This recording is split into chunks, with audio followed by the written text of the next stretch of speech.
Hello everyone! In today's video, we will learn about the Mass Account Insert and Update feature in ToogleBox. This feature can be accessed by clicking this icon directly on the home page.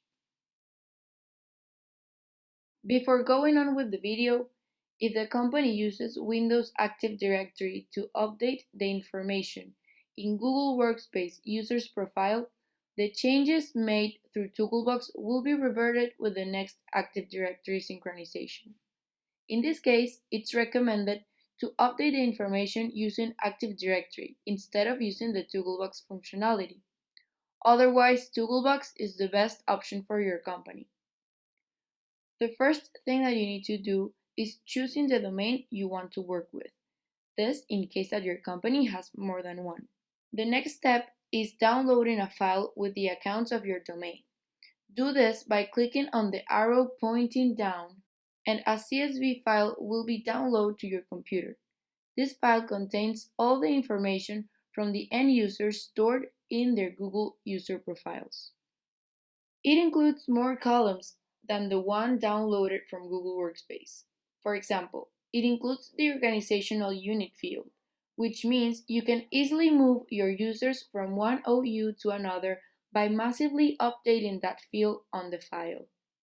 Make sure all the OUs were previously created through the admin console, because users assigned to non-existent OUs will not be updated. What you have to do with this file is fill in the information of your employees. This is an example of a file already downloaded from our test domain.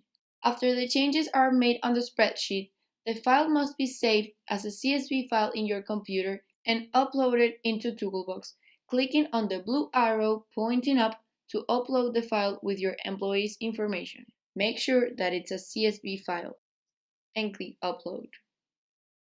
ToogleBox will automatically update all the information of your employees in just one simple step without having to do it one by one. If you want to update only specific users, you should use the Edit Account Information feature. Just type in the email address, update the information, and click on the Save button at the bottom of the screen. This feature is also useful when updating the info of a new employee. Finally, with this feature, you can also massively create user accounts. It's very similar to what we did before to update the accounts. We recommend you to use our user data template, download it, fill it in with the information of the new accounts, and finally, upload it as a CSV file by clicking on this icon. One of the most important use cases for this feature is associated with the signature management tool. In this case, you have to make sure that all the information that will be used in the signature is correctly updated for all the employees. Let me show you an example of two different persons using a signature. This is what a signature of a person with all the information updated would look like, very complete, and all the variables display the information. However, when the person doesn't have the information updated, the variables on the signature won't have any information to display, and it will show these white empty spaces. I hope this video helps you understand our Mass Account Insert and Update feature. Thanks for watching.